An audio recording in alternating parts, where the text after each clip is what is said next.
Kita sering diajarkan kalau ada apa-apa minta ke Allah ya. Ada yang minta jodoh di sini? Belum tentu dikabul.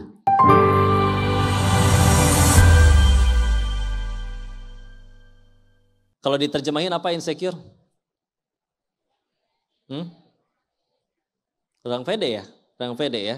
Dan juga kadang takut terhadap sesuatu baik yang sudah terjadi maupun belum terjadi. Dan makanya ada doanya kalau di zikir pagi petang Al-Masurat, Allahumma inni a'udzubika minal hammi wal hazan. Nah, itu yang depannya. Hammi sama hazan kalau diterjemahin sama-sama. Ya gelisah, ya takut. Tapi yang satu takut atas sesuatu yang belum terjadi. Yang kedua takut atas sesuatu yang sedang terjadi. Pokok melihat dan juga ngobrol sama psikolog, dari 100% kejadian yang kita takutin, yang akhirnya kejadian itu cuma 15% secara statistik nih faktanya. 85%-nya nggak pernah kejadian sama sekali. Maka punten, rugi nggak? Kita udah takut duluan padahal kejadian juga enggak. Bikin kita jadi nggak mau makan, nggak mau tidur, galau duluan. Rugi tidak? Rugi, jangan ya. Harusnya dengan adanya iman, insya Allah semuanya jadi baik. Dan iman ini tolong ya, nggak melulu cukup bahwa berkata, oh Tuhan teh satu ya kok, Allah doang. Enggak. Kalau sudah benar imannya, insya Allah bahkan hal-hal sepele kayak contoh-contoh. Oh jangan foto bertiga, nanti yang tengah mati duluan. Enggak, bohong. Yang moto juga bakal mati itu demi Allah. Yang di rumah nggak ngapa-ngapain, nggak terlibat kejadian itu juga pasti mati. Betul? Kejatuhan cicak nanti bakal sial. Enggak, itu juga. Mau tenggelam di kolam cicak juga nggak akan kenapa-napa. Kok tapi aku kejatuhan cicak udahannya beneran jatuh dari motor atau uangnya hilang. Berarti pilihannya cuma dua. Kalau nggak jadi penggugur dosa, pasti tambah tinggi derajatnya. Kita perlu dua-duanya tuh buat ke surga. Ya, nggak rugi. Kitanya aja yang mungkin salah meletakkan bahagia. Contoh, ada yang bilang kayak gini. Nyadar nggak sih kok kemarin 2023 itu tahun yang sial loh. Ada yang bilang gitu. Ada yang ngerasa kayak gitu di sini? Bagus. Tapi saya tanya, kenapa emang ngerasa sial? Abis saya diturunin jabatannya. Padahal setahu saya dia naik jabatan 4 kali tahun itu. Dituruninnya baru sekali. Tapi tetap ngerasa sial. Ya. Sehingga kita juga pernah ngelihat perasaan ada orang yang seumur hidup gak pernah punya jabatan apa-apa. Tenang weh hidupnya. Bahagia atau tidaknya kita itu tergantung kita naruh apa nih di hati. Ilahnya apa? La ilaha. Suka diterjemahinnya apa? Ya Tuhan selain Allah ya. Padahal kan Tuhan dalam bahasa Arab bukan ilah. Tapi Rabb. Kalau Rabbi, Tuhanku. Rabbana, Tuhan kami ya. Nah ilah, kalau kayak misalkan di sebagian terjemahan udah jelas tuh. Kalau kayak di surat An-Nas, ilahin nas tulisannya, terjemahannya. Bukan Tuhan manusia, tapi sesembahan manusia ya. Nanti maknanya meluas termasuk apapun yang mendominasi hatinya. Contoh, kok dia sholat mah sholat kok, tapi ketinggalan sholat gak pernah nangis. Giliran kehilangan duit baru nangis. Berarti ilahnya ada duitnya. Ya tergantung sukanya apa, sudut pandangnya, ilahnya apa. Punten ya, bagi orang yang gak suka olahraga, main bola itu penyiksaan. Tapi kalau di sini ada yang suka main bola, futsal, mini soccer, habis nyewa lapangan 2 jam, datang rombongan baru. Kurang 1 orang, boleh gak ikut main? Siap, kalau perlu saya yang bayarin. Mau jatuh jungkir balik juga kayak gimana? Ya gitu, bismillah. Ya. Yang repot tadi, kalau bahagia kitanya masih belum ke Allah. Bahagianya masih ke ciptaan, belum ke pencipta, repot benar. Dan Allah yang aturin insya Allah bahwa kita akan selalu didekatkan kepada surganya dengan berbagai macam cara. Terserah Allah. Ada yang harus diputusin dengan pacarnya, ada. Ada yang harus dijulitin teman kerjanya, ada. Tapi demi Allah, semuanya gak ada yang rugi. Rugi itu satu, tambah jauh dari Allah. Udah itu aja. Kapan sesuatu itu jadi baik sebetulnya sederhana. Kalau bikin kita tambah dekat sama Allah. Ya, kerjaan bukan yang paling gede gaji dan fasilitasnya. Tapi yang bisa bikin kita tambah dekat sama Allah. Ya, terus Jodoh bukan yang setiap hari bisa romantis, ngasih kado, hadiah, so sweet di medsos, tapi yang bisa gandeng tangan kita ke surganya Allah. Ya, udah gitu aja. Karena kalau misalkan standar bahagia kitanya belum ke situ, standar bahagianya selalu masih yang aku suka, belum yang Allah suka, demi Allah capek. Ingat survei sederhananya, jawab sama-sama. 1, apa kita semua punya keinginan? 2, apa Allah juga punya keinginan? Iya, Allah ingin kita selamat dan bahagia. 3, dari lahir sampai detik ini jujur, banyakan ngejar yang Allah suka atau yang kita suka? Terus sudah ngejar yang kita suka terus kok masih sulit bahagia? Harus berapa kali patah hati dan kecewa lagi menyadari bahwa bahagia itu adanya pada Allah yang Allah suka, bukan yang ku suka. Baik, istilah. Kalau naikin lagi bahasannya berarti. Setelah kita udah ngaji, ada renungan dari 2 riwayat hadis ini ya. Tolong sama-sama muhasabah aja. Kisahnya Ali bin Abi Thalib radhiyallahu anhu. Beliau wafat dibunuh ya. Ada yang tahu nama pembunuhnya? Namanya nama orang soleh, Abdurrahman. Abdurrahman ibnu Muljam, Abdurrahman bin Muljam. Kenapa jadi bahas dia? Iya, mereka disebutnya dari orang-orang golongan yang disebut Khawarij. Yang waktu Nabi masih hidup, Nabi udah mengingatkan tentang akan adanya orang-orang seperti mereka. Apa yang Nabi ingatkan kepada para sahabat? Nanti Rasulullah Muhammad SAW bersabda yang maknanya akan datang suatu kaum yang sholat kalian gak ada apa-apanya dibanding sholat mereka. Rasul bilang sholat kaliannya bukan ke kita ya. Tapi ke para sahabat yang tingkat ibadahnya tuh kita udah tahu kayak gimana levelnya. Tapi bahkan ke para sahabat aja diingetin, sholat kalian tuh gak ada apa-apanya dibanding sholat mereka. Karena mereka sholat sampai jidatnya berdarah-darah. Saking seringnya sujud. Bacaan Quran kalian gak ada apa-apanya dibanding bacaan Quran mereka. Karena mereka baca Quran sampai parau suaranya. Tapi iman mereka cuma nyampe kerongkongan. Bacaannya cuma nyampe kerongkongan. Gak nyampe ke hati. Iman mereka jauh melesat seperti anak panah dilesatkan. Tersesat. Dan mereka adalah jenis manusia yang paling Allah benci. Coba ya, punten ya. Orang sholat sampai jidat berdarah-darah. Baca Quran sampai suaranya serak. Tapi jadi jenis manusia yang paling Allah benci. Kenapa? Gitu kelakuannya. Ali bin Abi Thalib radhiyallahu anhu dianggap kafir dan dibunuh olehnya. Sepupu Nabi, menantu Nabi, 1 dari 10 sahabat yang dijamin surganya. Bahkan juga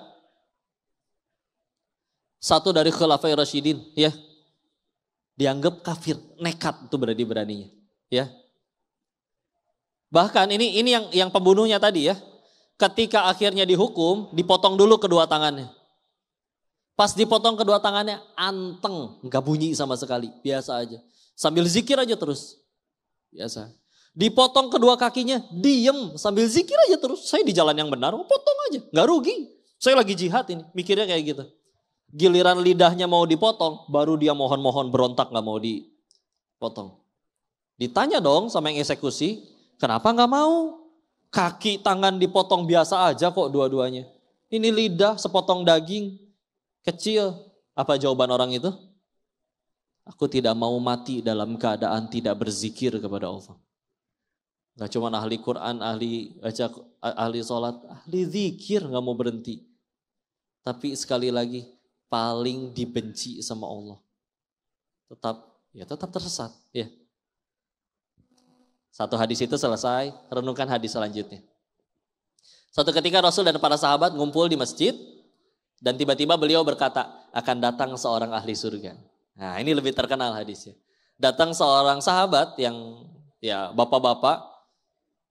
Kalau saya bilang sahabat ngerti kan ya? Sahabat tuh syaratnya 3. Sejaman dengan Nabi, pernah ketemu Nabi dan beriman kepada Nabi sampai wafat. Ya.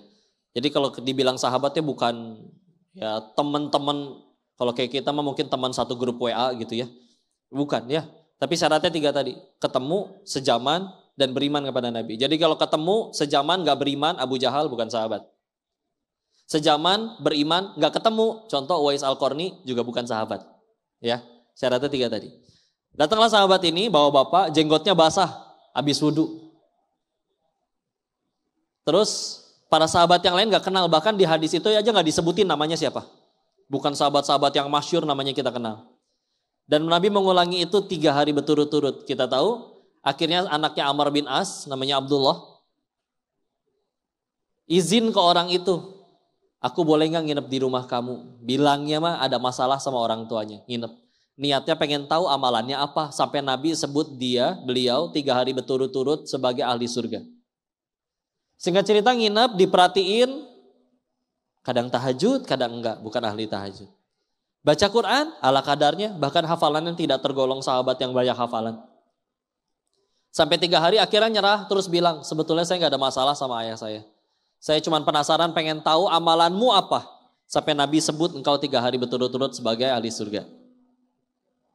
Dijawab, seperti yang kamu lihat, gini weh. Gak pakai weh juga sih kan, bukan orang Sunda ya. Dia orang Arab waktu itu ya.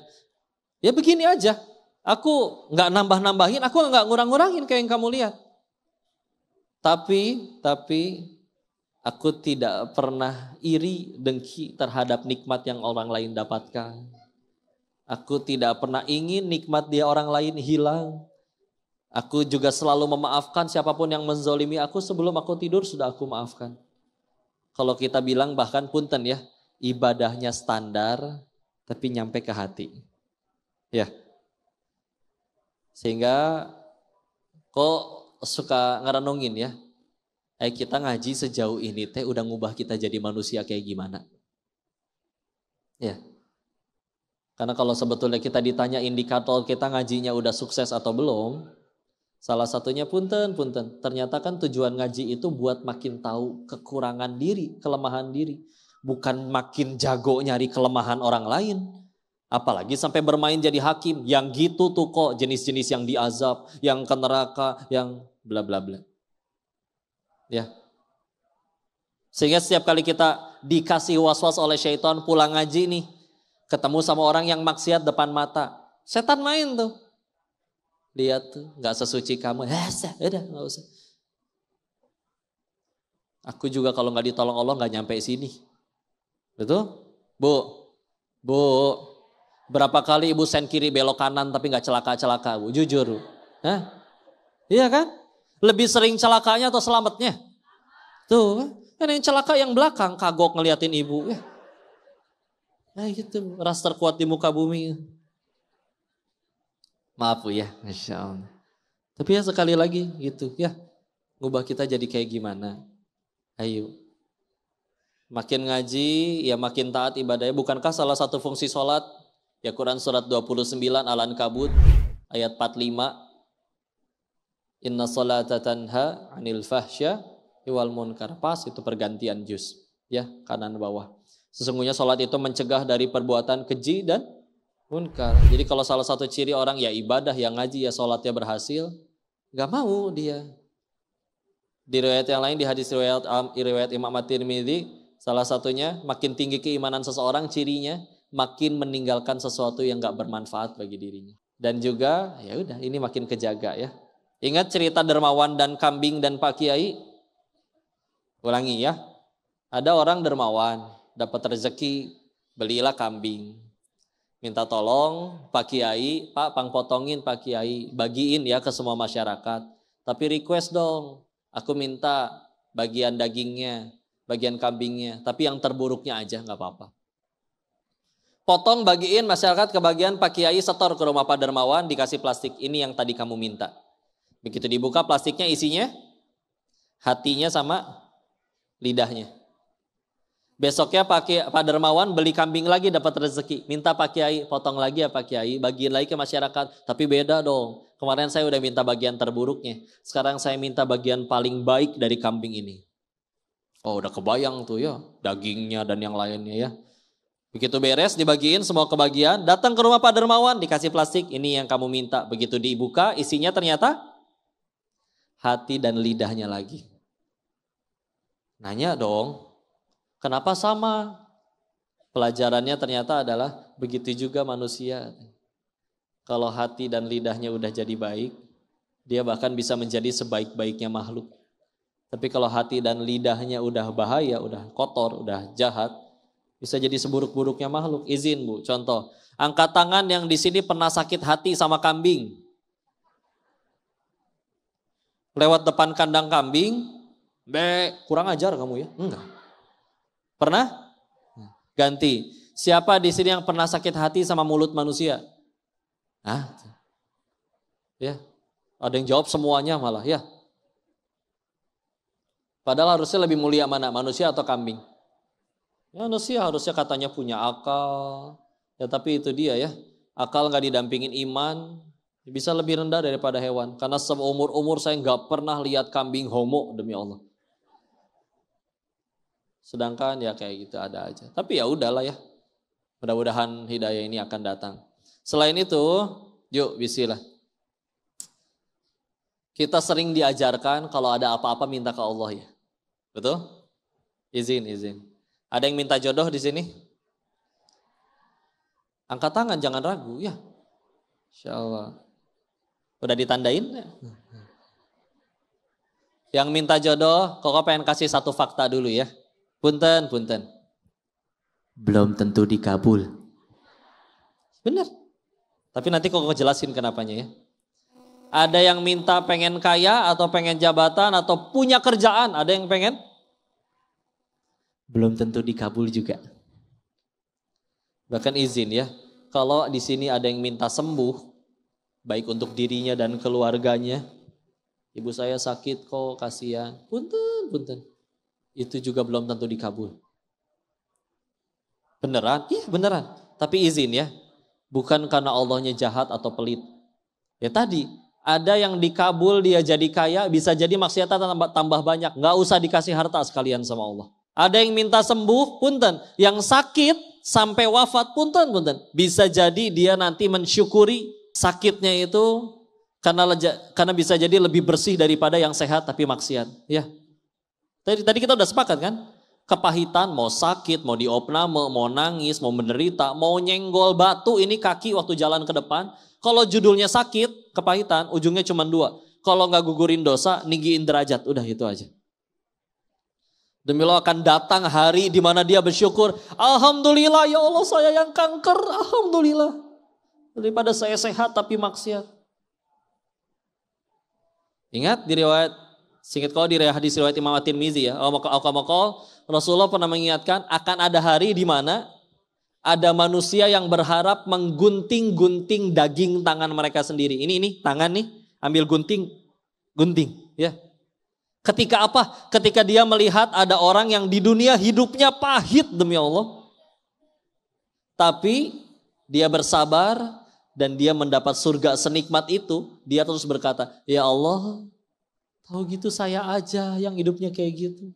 Kalau surganya senikmat itu, nih ya Allah, saya ambil gunting, saya cabik-cabik daging saya sendiri, sekarang juga saya siap. Asal surga itu yang saya dapat ya Allah. Padahal di dunia dia yang kaya, dia yang dihormati, dia yang viral, dia yang populer, dia yang iri ngelihat sama yang di dunianya dapat kepahitan. Oh Masya Allah, Koko dengar hadis ini dari Ustadz Syafiq Riza, beliau sampai nangis-nangis jelasin hadis ini Masya Allah. Ya, Masya Allah. Dan kayak gitu, bukan berarti Allah benci, tapi dari sekian banyak permintaan yang tadi kau sebut nggak akan dikabul, belum tentu dikabul, maaf, ya. Tahu tidak, ada satu doa yang kalau kita mintanya yang ini, nggak mungkin nggak dikabul, pasti Allah kabul. Minta apa coba? Ya. Kau pernah bikin video tentang ini, yaitu adalah minta hidayah. Kenapa emang kok? Punten ya. Anggap kita punya segala hal yang ada di dunia milik kita. Ini hati tidak dikasih yahdi kolbah, tidak dikasih petunjuk hati oleh Allah. Lihatlah para koruptor udah pada kaya belum? Udah pada kaya belum? Ngapain masih nyuri? Nggak ada ini. Yang selingkuh punten. Kebanyakan istrinya lebih cantik kan daripada pelakornya. Gak usah terlalu menjiwai ibu ya, tenang aja. Ya. Saya bahas film azab kok, bukan bahas ini. Ya. Sampai orang bilang katanya, makanya jadi pelakor tuh gak perlu cantik kok. hanya perlu gatal. Dendam banget ngomong gatalnya ya. Padahal kasih bedak ya. Udah kan. Salisil. Iya. Masya Allah. Herosin ya bener ya. Alhamdulillah. Udah ya. Yuk beneran. Mumpung Ramadan, kita gampang bangun subuh ya. Gampang bangun sebelum subuh ya. Meskipun untuk makan sahur. Tapi tolong sempetin sholat. Udah gitu minta. Dari sekian banyak yang diminta, engkau mintanya hidayah. Itu demi Allah, Allah gak akan sia-siain. Karena momen dimana kita akhirnya mintanya itu momen kita udah berusaha mendahulukan Allah dibanding apapun selain Allah. Ketika kita udah ngedahuluin Allah, bismillah. Demi Allah berubah hidupnya. Kita nanti mau diuji kayak apa aja, bismillah saya siap ya Allah. Yang penting kau suka, udah gitu aja. Karena kita tahu satu dunia cinta, nggak usah gitu. Satu dunia nih 7 miliar manusia bersepakat rapat bikin grup WA kecuali kalian doang yang nggak ada di situ. Bersepakat, kita selamatin Koko yuk ke surganya Allah yuk. Tapi yang punya surga nggak ngizinin saya masuk, cilaka ini demi Allah. Meskipun 7 miliar orang berusaha ngebela. Ya, udah gitu aja. Mintanya kayak gitu ya, istilah. Bukan berarti nggak boleh kaya, enggak demi Allah. Jadi kaya itu ada ilmunya dalam Islam, makanya banyak sahabat yang pada kaya kan. Tapi punten, jadi kaya dalam Islam itu cuma efek samping. Ulangi, efek samping, bukan tujuan utama. Makanya kadang kalau misalkan kita pengen sholat duhanya biar dagangan rame, toko rame, bukan nggak boleh sih, boleh, bagus mintanya masih ke Allah. Tapi ya bukan itulah yang dituju ya.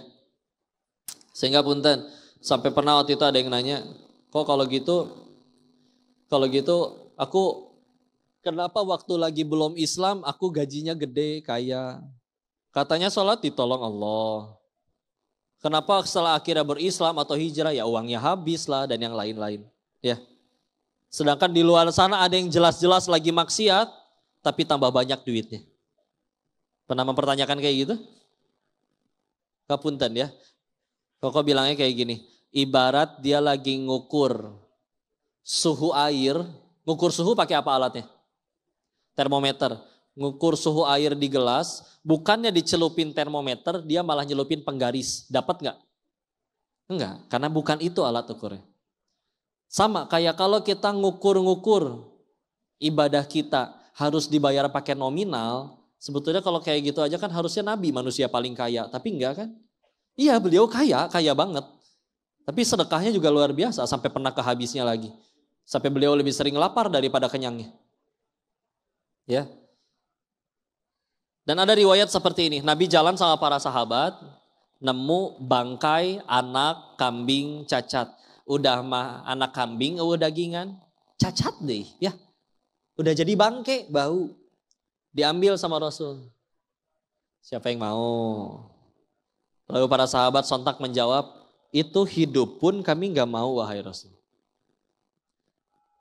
Maka kata Rasul, ketahuilah di hadapan Tuhan kalian, dunia dan seluruh isinya tidak lebih berharga daripada ini. Pindah ke hadis yang lain. Tahu kalau misalkan ada Rasulullah SAW bersabda mengasih perumpamaan. Kalau dunia dan seluruh isinya ada nilainya sedikit aja di hadapan Allah, atau dianggap setara saja dengan sebelah sayap nyamuk, maka Allah tidak akan sudi memberi minum kepada seorang kafir pun. Disederhanakan ya bahasanya ya. Saking dunia dan seluruh isinya, harta triliunan, mobil mewah, istana, rumah gedong, popularitas dan lain-lain, semuanya anggap itu dikumpulin semua jadi satu. Kalau itu di hadapan Allah ada nilainya, minimal nilainya setara dengan sebelah sayap nyamuk, maka Allah gak akan sudi ngasih minum seorang kafir pun.